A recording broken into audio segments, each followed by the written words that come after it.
Ito pala ang kwento ng buhay ni Francis Magalona, isang mahusay na aktor, rapper, at host sa Pilipinas. Halika mga kakwento, samahan ninyo ako at alamin natin ang naging kwento ng buhay niya. Si Francis Magalona, 1964 hanggang 2009, na mas kilala bilang Francis M., ay isang maalamat na Pilipinong rapper, aktor, at television host na nagkaroon ng mahigit 2 dekadang makulay na karera. Madalas siyang tawaging hari ng Pinoy rap at master rapper dahil siya ang isa sa mga pangunahing nagpasikat ng hip-hop sa mainstream na musikang Pilipino at nagpasimula ng pagsasanib ng rap at Pinoy rock. Maagang buhay at pamilya. Ipinanganak siya bilang Francis Michael Durango Magalona noong October 4, 1964 sa Maynila. Siya ang ika-8 sa 9 na anak ng mga batikang artista na sina Pancho Magalona at Tita Duran. Ang kanyang lolo na si Enrique B. Magalona ay naging senador ng Pilipinas. Nag-aral siya sa Don Bosco Technical College noong high school at kalaunan ay nag-aral sa San Beda College mula 1981 hanggang 1984. Pagsikat bilang teen idol at master rapper. Nagsimula si Francis bilang breakdancer noong unang bahagi ng dekada 1980. Sumikat siya bilang teen idol matapos lumabas sa pelikulang Bagets 2 noong 1984. Naging bahagi rin siya ng sikat na youth-oriented show na That's Entertainment. Noong 1990, inilabas niya ang kanyang unang album na Yo, ang kauna-unahang commercially released Filipino rap album. Tampok dito ang kantang Mga Kababayan Ko, na naghikayat sa mga Pilipino na ipagmalaki ang kanilang lahi at kultura.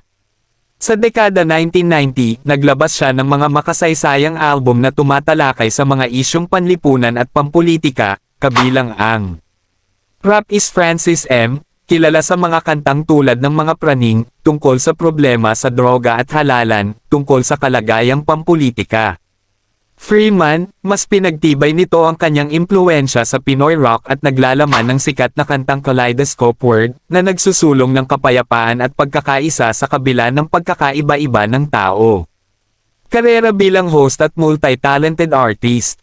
Bukod sa musika, naging minamahal din siyang television personality. Sumali siya sa noontime show na Itbulaga noong 1997 at siya rin ang nagpasikat ng terminong The Barkads para sa komunidad ng programa. Naging isa rin siya sa mga unang Filipino VJ ng MTV Asia mula 1997 hanggang 2000. Isa rin siyang mahusay na photographer, entrepreneur, at direktor ng music videos para sa mga artist tulad nina Sponge Cola at Ellie Buendia. Personal na buhay. Noong 1985, pinakasalan niya si Pia Arroyo na naging manager din niya. Nagkaroon sila ng 8 anak, kabilang ang ilang sumunod sa kanyang yapak sa showbiz gaya nina Maxine Magalona, Sab Magalona, Frank Magalona, at Elmo Magalona. Huling taon at pagpanaw. Noong August 2008, na-diagnose si Francis Magalona ng acute myeloid leukemia, kabila ng kanyang karamdaman, na natili siyang positibo at tinawag ang kanyang laban bilang Happy Battle. Nagpatuloy pa rin siya sa paggawa ng musika at paminsan-minsang bumalik sa Itbulaga habang ginagamot. Pumanaw si Francis Magalona noong March 6, 2009, sa edad na 44 dahil sa multiple organ failure matapos magkaroon ng septic shock.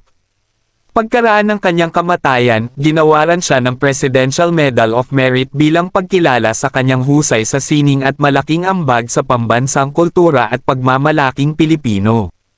Nagustuhan nyo ba ang ating video mga kakwento? Wag mo naman kalimutang i-like ang video natin at i-follow mo na rin ako para updated ka sa mga bagong video natin at i-comment mo na rin dyan sa baba kung saan lugar ka para alam ko kung saan nakarating ang ating video. Salamat!